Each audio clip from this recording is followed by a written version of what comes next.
Bonsoir, il est 19h sur Al-Oula, c'est l'heure du journal. Voici les principaux titres de l'actualité de cette journée.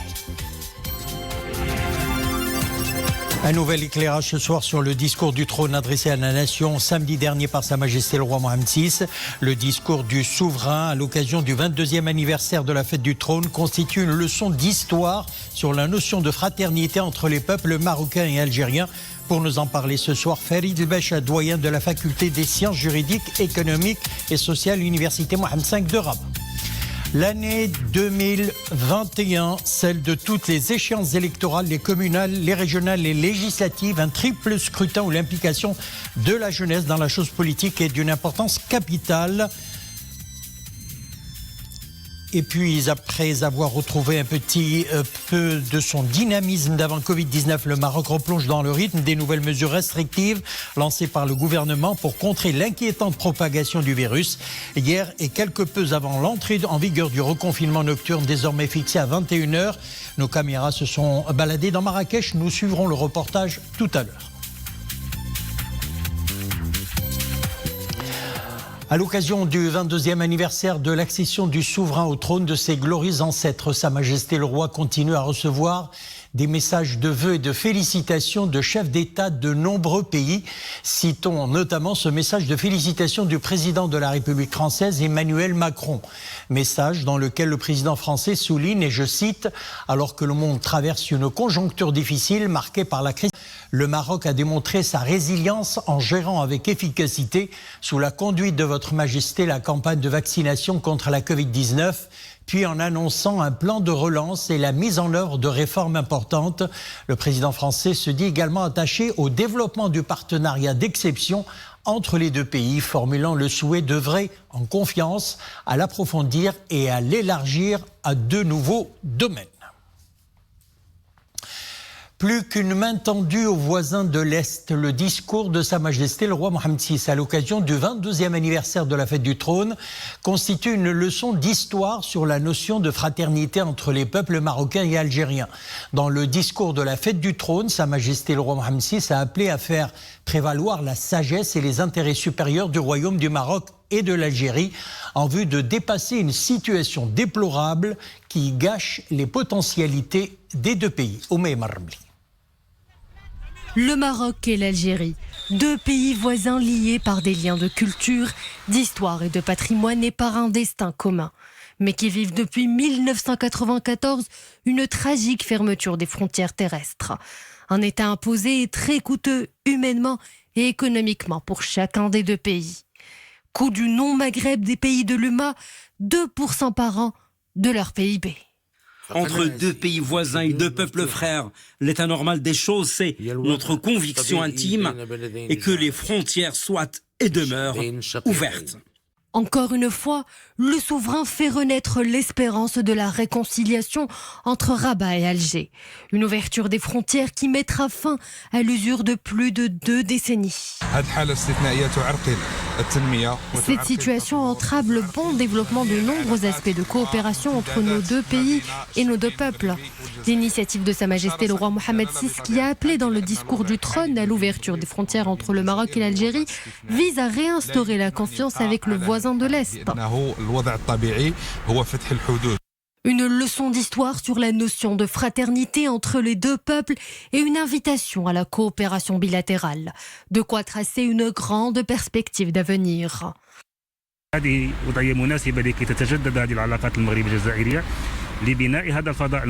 travers son discours, Sa Majesté le roi a invité le président algérien à ouvrir un dialogue sans conditions préalables. La situation actuelle est en complète contradiction avec les notions du bon voisinage et avec le droit international public. Elle pénalise également la libre circulation des personnes, des services, des marchandises et des capitaux entre les pays constitutifs de l'espace maghrébin.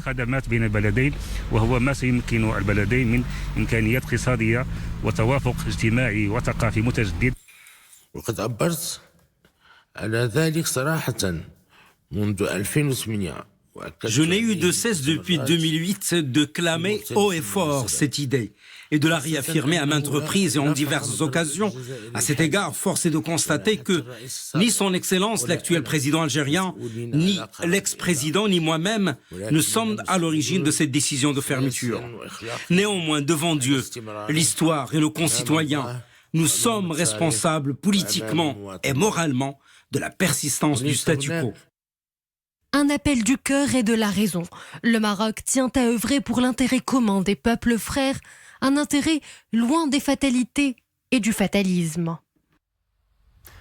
Le discours du trône a réaffirmé l'engagement sincère du Maroc à garder la main tendue vers l'Algérie par fidélité du royaume aux liens de fraternité, de religion, de langue et de bon voisinage qui unissent les deux peuples frères.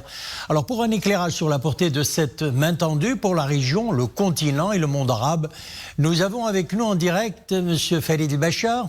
Bonsoir. Vous êtes doyen de la faculté des sciences juridiques, économiques et sociales de l'université Mohammed V de Rabat. Alors, professeur, l'initiative royale est avant tout un nouvel engagement pour bâtir un Maghreb fort, sachant que le coût actuel du non-Maghreb dépasse les 2% du PIB annuel pour chacun des pays de la région.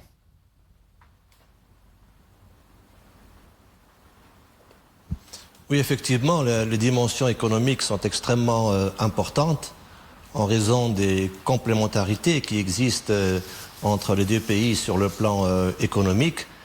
Et cette complémentarité est de nature naturellement à renforcer les économies et surtout, je pense, à renforcer nos échanges avec les partenaires, tant au niveau du Nord qu'avec le reste du continent.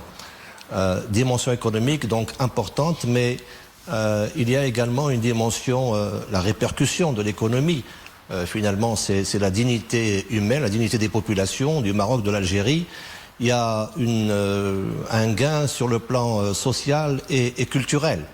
Il y a entre nos deux pays une histoire, une richesse sur le plan humain, et l'économie doit servir cette richesse et servir la dignité des populations de nos deux pays.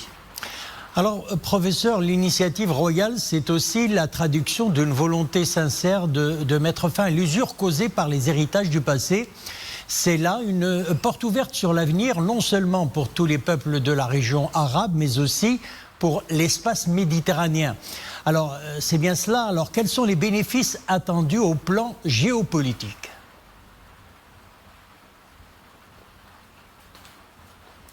En fait, ce n'est pas la première fois que notre auguste souverain tend la main à nos voisins de l'Algérie.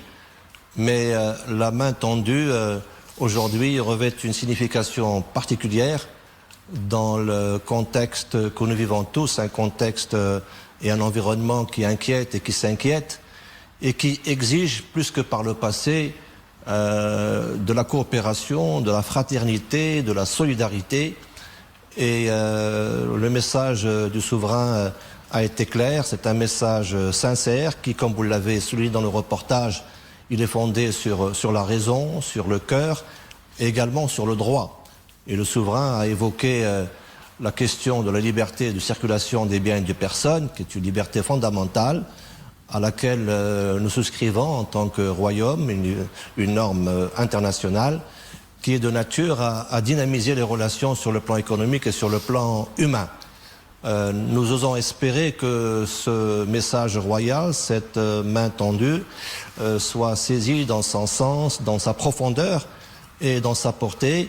C'est une main tendue soutenue par l'histoire, par un destin qui nous unit et qui a pour objectif naturellement, comme je le disais, in fine, la dignité, la prospérité de nos peuples respectifs.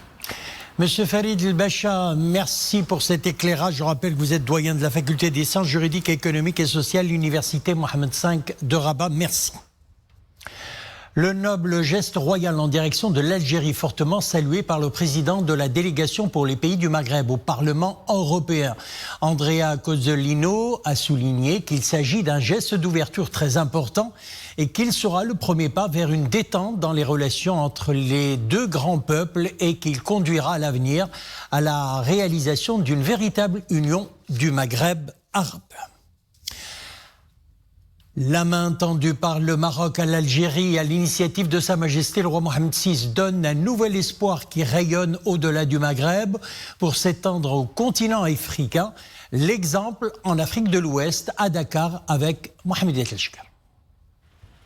La main tendue une nouvelle fois par le Maroc à l'Algérie est très largement mise en exergue par les classes politiques et les intellectuels dans divers pays du continent. C'est le cas notamment ici au Sénégal, où cette initiative royale est perçue comme étant le fruit d'une volonté sincère de Sa Majesté le roi Mohamed VI de mettre fin à l'usure engendrée par les héritages du passé. Le discours du roi du Maroc est un discours qui a été très bien accueilli partout en Afrique et qui a semé l'espoir que l'Algérie et le Maroc puissent se parler à nouveau et puissent vivre des moments de paix. Nous attendons toujours du discours du roi marocain un appel à la paix en Afrique, un appel à la sécurité en Afrique, un appel au développement de l'Afrique. Le Maroc prend des initiatives qui sont très intéressantes avec de grands pays africains, surtout les pays d'Afrique de l'Ouest. À la coopération et à la solidarité sud-sud, dont le Royaume est le principal artisan, le Maroc donne l'exemple également en termes de promotion sur le terrain des valeurs de paix et de sécurité. La main tendue à l'Algérie devrait permettre l'édification d'un Maghreb fort au service de son environnement africain. Maintenant, au plan continental, cette coopération pourrait véritablement valoir aux pays africains, à l'ensemble donc des pays africains, en tout cas de très bonnes choses, dans la mesure où ce sont quand même des pays qui comptent. Cet appel du roi peut être entendu par les nouvelles autorités algériennes. Il faut dire que c'est un appel qui a été, fait d'abord en 2008. Le roi l'a réitéré en 2020, il n'y a pas très longtemps. Et malheureusement, du côté algérien, il y a toujours des réticences. Ce que, personnellement, je ne comprends pas. Les initiatives royales en Afrique sont palpables. Une vraie solidarité au service de nombreux pays avec des chantiers d'envergure qui s'étendent de l'Afrique de l'Ouest à l'Afrique de l'Est et au sud du continent. Des chantiers de projets centrés, entre autres, sur la formation des compétences, la sécurité alimentaire et l'infrastructure énergétique. 2021, une année foncièrement électorale. Les prochaines échéances électorales approchent à grands pas. L'implication de la jeunesse dans la chose politique est d'une importance capitale. Ce capital jeunesse constitue la future élite politique et électorale de demain. Alors, leur voix compte et nous vous la ferons entendre dans le cadre de notre rubrique « La parole aux jeunes ». Mounia Marouche, Nisrin Aouzdar.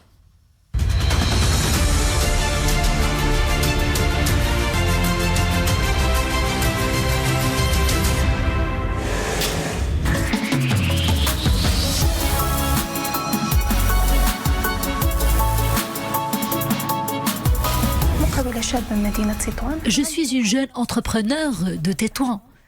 Mon entreprise est spécialisée dans l'hygiène et le nettoyage. Nous proposons nos prestations aux particuliers, aux entreprises et aux centres commerciaux également.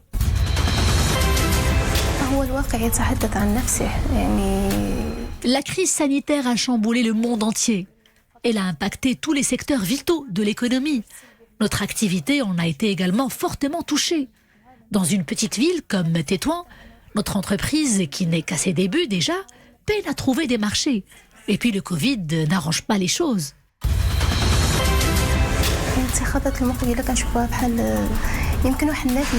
En tant que jeune entrepreneur, nous sommes quotidiennement confrontés à un certain nombre d'obstacles. Je peux en citer par exemple la complexité des procédures administratives, la faiblesse de la demande qui ne fait que compromettre les affaires, la difficulté d'accès au marché public, la farouche concurrence, et puis il y a également l'hégémonie des grandes entreprises. Le futur scrutin est une lueur d'espoir pour nous, les entrepreneurs. Nous espérons que les futurs élus vont porter nos voix et qu'ils vont surtout sérieusement se pencher sur nos problèmes. Certes, nous avons confiance en nos candidats, mais nous aspirons surtout à ce qu'ils concrétisent rapidement leurs promesses sur le terrain. Leur programme électoral ne doit pas rester lettre morte.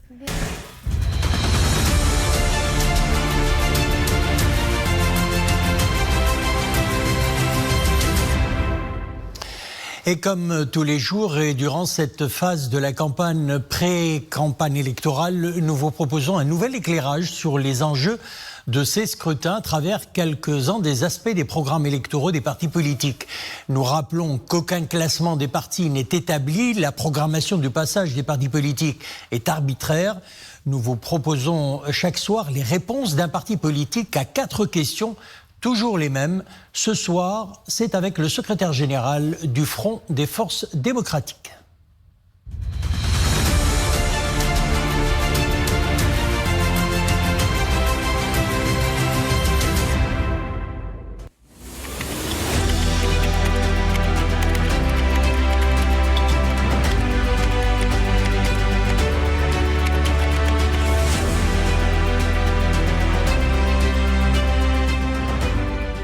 من الميزات الأساسية ديال الانتخابات اللي غادي نخوضوها هي أنها كتأتي في سياق استثنائي سياق وطني ودولي. L'une des particularités essentielles des prochaines élections, c'est qu'elles se dérouleront dans un contexte exceptionnel, contexte national et international.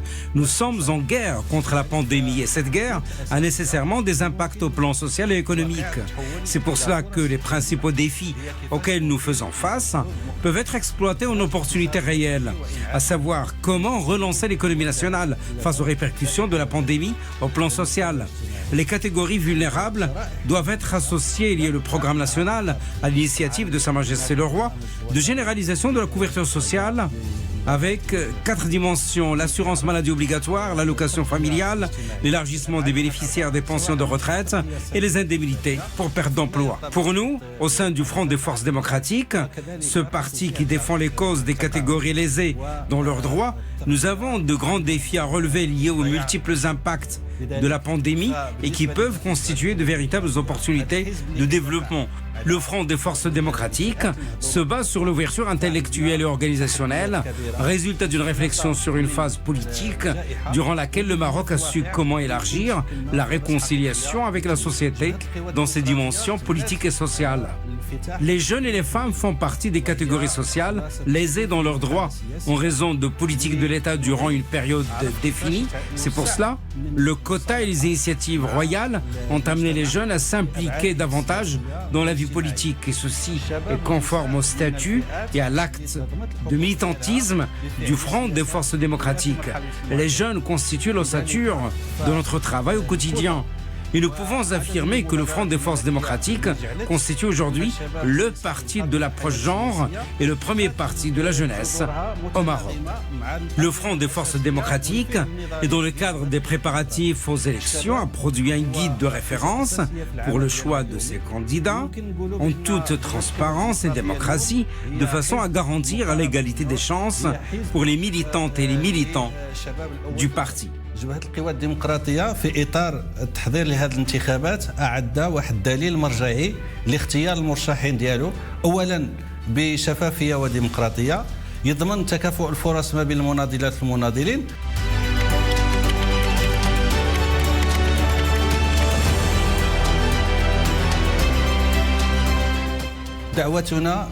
Nous appelons tous les citoyens à voter. La démocratie, c'est la participation populaire la plus large possible. Nous appelons donc toutes les citoyennes et tous les citoyens à participer massivement à l'élection de gens compétents et à porter leur choix sur les programmes des partis politiques qui sont à même de relever les défis du développement à l'avenir.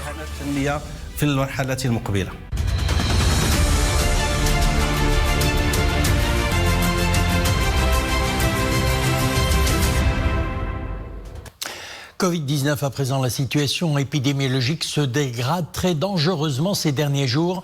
Les décès enregistrés ces dernières 24 heures, 66 nouvelles victimes du virus. Les nouveaux cas d'infection remontent en flèche, 10 603 nouveaux cas d'infection au coronavirus. Le total des cas graves et sévères est de 1304, dont 47 placés sous intubation. Et pour ce qui est de la vaccination, le nombre de primo-vaccinés dépasse largement les 14 millions, alors que celui des personnes complètement vaccinées s'élève à 10 574 472.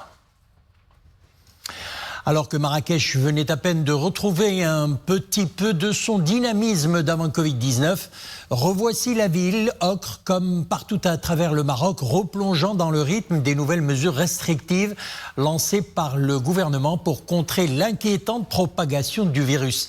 Hier et quelque peu avant l'entrée en vigueur du reconfinement nocturne, désormais fixé à 21h, nos caméras se sont baladées dans la ville Ocre. Regardez ce reportage, il est signé Mu'tasim Bilal Azaoui sur un récit de Nisrine Aouzdar. Automobilistes, cyclistes, piétons, tout le monde se dépêche pour rentrer à la maison avant que l'horloge ne marque 21h. Cet empressement est tout aussi palpable chez les commerçants de la ville. Il faut fermer boutique et très vite. Alors on se hâte et on se serre les coudes. Les temps sont critiques. La menace guette tout le monde. Vivement la fin de cette pandémie. Pendant notre tournée, nous avons également croisé les derniers clients de la journée. Leurs emplettes se font dans le rush. Je suis sortie faire quelques petits achats qui me sont absolument nécessaires. Je rentre illico presto chez moi. Les dernières minutes avant le confinement nocturne sont certes stressantes, mais cette mesure est à mon sens bonne et justifiée.